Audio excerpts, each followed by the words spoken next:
உலக மக்கள் அனைவரையும் வணக்கத்தை தெரிவித்து ஐஸ்வர்யம் வாழ்க, ஆனந்தம் வாழ்க, ஆரோக்கியம் வாழ்க வாழ்க வாழ்க. இது எல்லாமே எங்கே கிடைக்கும்? அமைதியான இடம். இப்போ இந்த கோயிலில் வந்து எடுத்தா இருக்குங்க நண்பா. இப்போ நீங்கள் காளியோட பேரை சொல்லுங்கள். பைரவி காளி. பைரவி காளி. ஒரு நபர் ஞாபகம் வச்சுக்க. காளின்னு சொன்னாலும் எல்லாருக்கும் பயங்கரமாக ஆக்ரோஷம் வருங்க. ஏன் வருது? அது காரணம் என்னன்னா நாம தாங்க.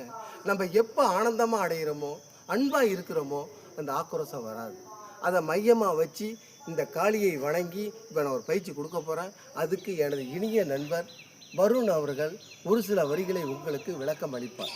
எப்போதுமே எந்த பயிற்சி தொடங்கினாலும் தாய், தந்தை, தெய்வம், குரு, இப்படி அவர்களை மனதில் வணங்கி தொடர வேண்டும். தொடர்ந்தால் நாம் வெற்றியாகுவோம், எந்த மாற்றமும் இல்லை என்று சொல்லி பயிற்சியை தொடங்குகிறேன்.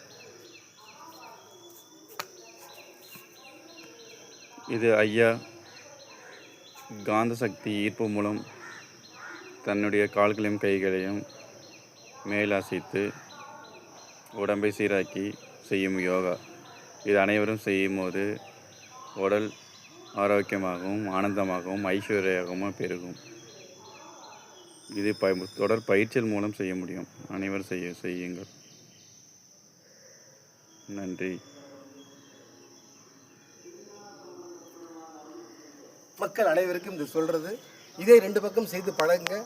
உங்கள் உடல் எப்போதும் நோயற்ற வாழ்வே, குறையற்ற செல்வத்தை நீங்கள் பெற முடியும் என்று சொல்லி இறைவனின் அருளால் கேட்டு உங்கள் அனைவருக்கும் விடைபெறுகிறேன். நன்றி, வணக்கம். பெல் பட்டனை அமக்க மறந்துவிட வேண்டாம்.